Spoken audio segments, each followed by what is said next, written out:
Perkenalkan, nama saya Adam Dara Permana, NIM saya 250201694.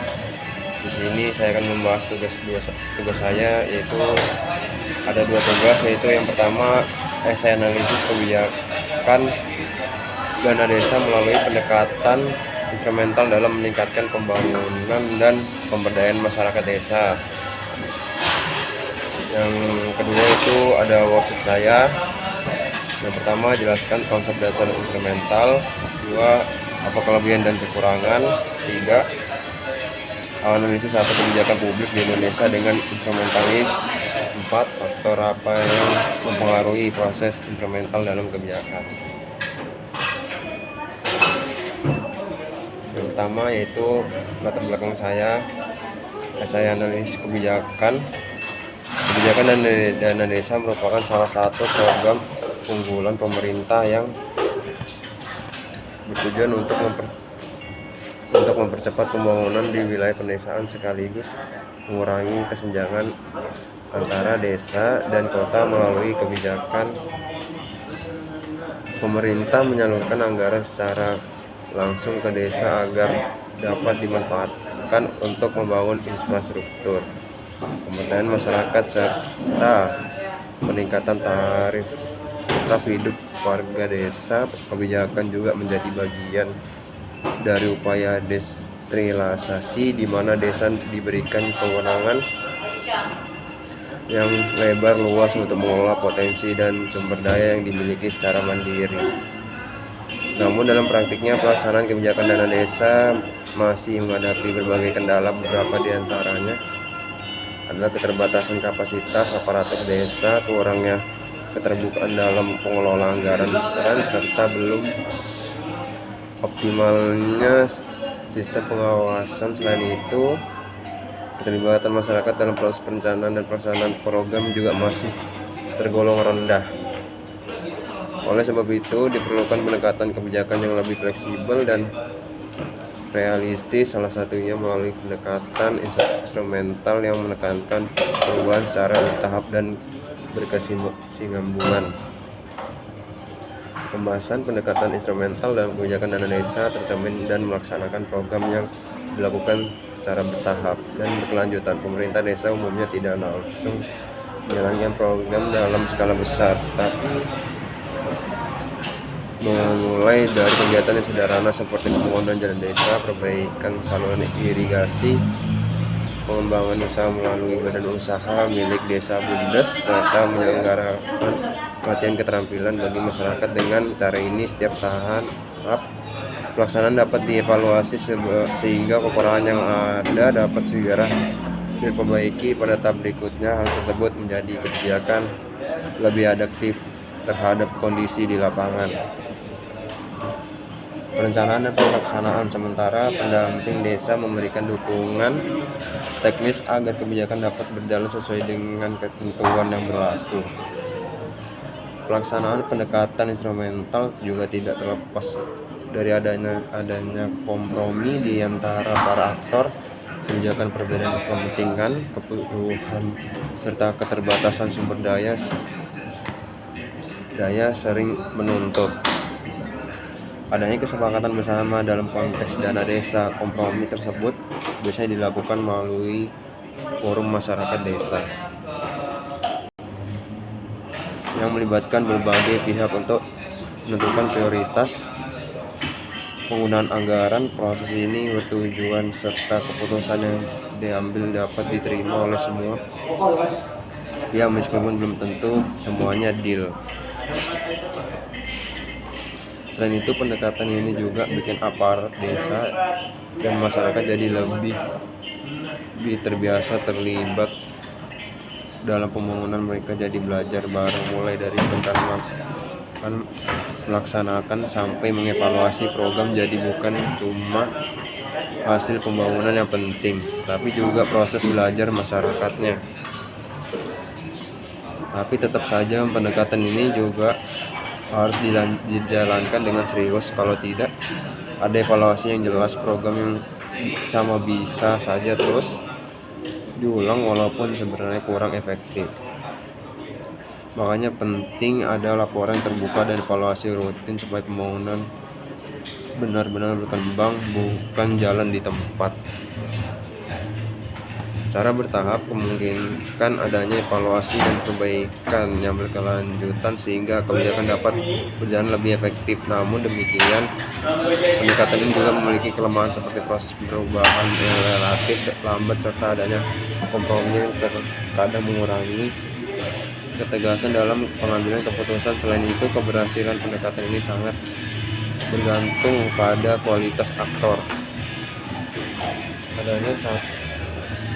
Adanya serta sistem pengawasan yang diterapkan untuk meningkatkan efektivitas kebijakan dana desa.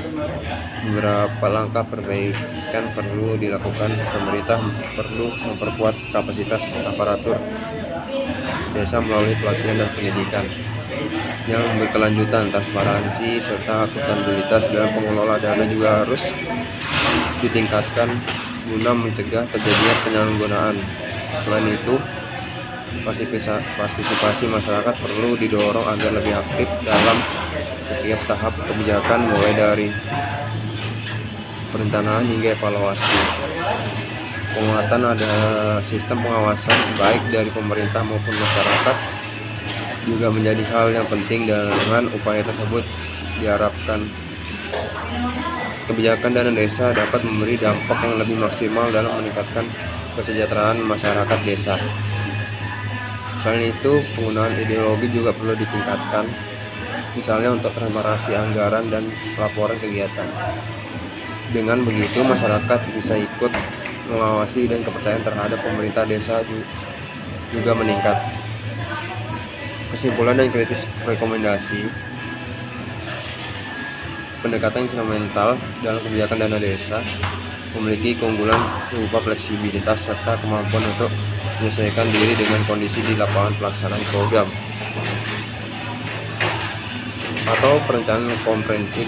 Konsep dasar model ini didasarkan pada asumsi bahwa dunia kebijakan penuh dengan ketidakpastian, keterbatasan informasi, nilai-nilai yang bertentangan, dan kompleksitas masalah sosial. Oleh karena itu, membuat kebijakan tidak melakukan analisis rasional menyeluruh seperti dalam model rasional komprehensif, melainkan melalui opsi yang paling dekat dengan status kebijakan yang ada sebelumnya.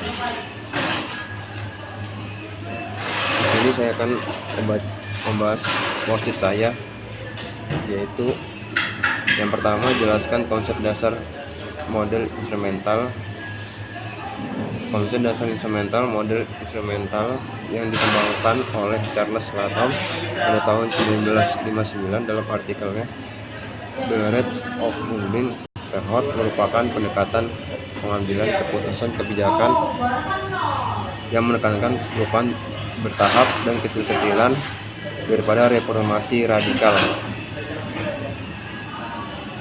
atau perencanaan komprehensif. Dasar model ini berdasarkan pada asumsi bahwa dunia kebijakan penuh dengan ketidakpastian, keterbatasan informasi, nilai-nilai bertentangan, dan kompleksitas masalah sosial. Oleh karena itu, membuat kebijakan tidak melakukan analisis rasional menyeluruh seperti dalam model rasional, melainkan memiliki opsi yang paling dekat dengan status kebijakan yang ada sebelumnya.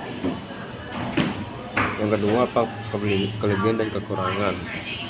Kelebihan dan kekurangan: kelebihannya realistis dan aman, mengurangi risiko kegagalan karena perubahan kecil memungkinkan koreksi cepat jika ada masalah teror.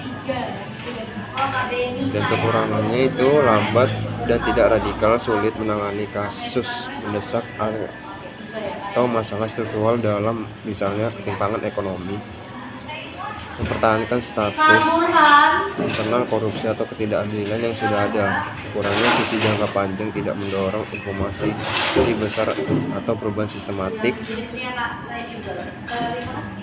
Yang nomor 3 yaitu analisis satu kebijakan publik di Indonesia dengan instrumental.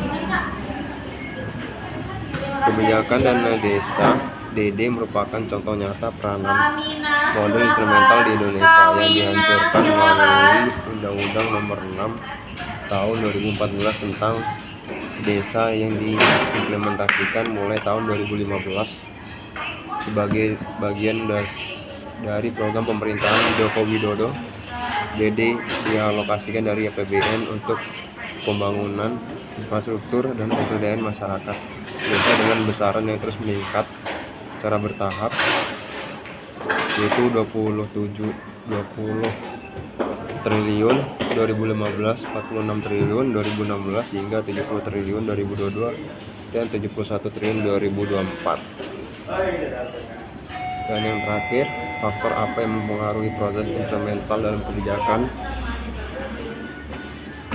Faktor yang mempengaruhi proses instrumental dalam kebijakan dana desa yaitu faktor politik mendukung Presiden Jokowi sebagai Bapak Desa mendorong peningkatan anggaran tahunan, tapi tekanan oposisi dan DPR membatasi lonjakan besar kompromi fiskal. Faktor ekonomi fiskal, kondisi APBN defisit 2/8 pada 2023 memaksa penyelesaian gradual inflasi dan pandemi COVID-19, memicu relasi ke Bansos Instrumental Stulifel. Terima kasih. Sekian dari saya. Wassalamualaikum warahmatullahi wabarakatuh.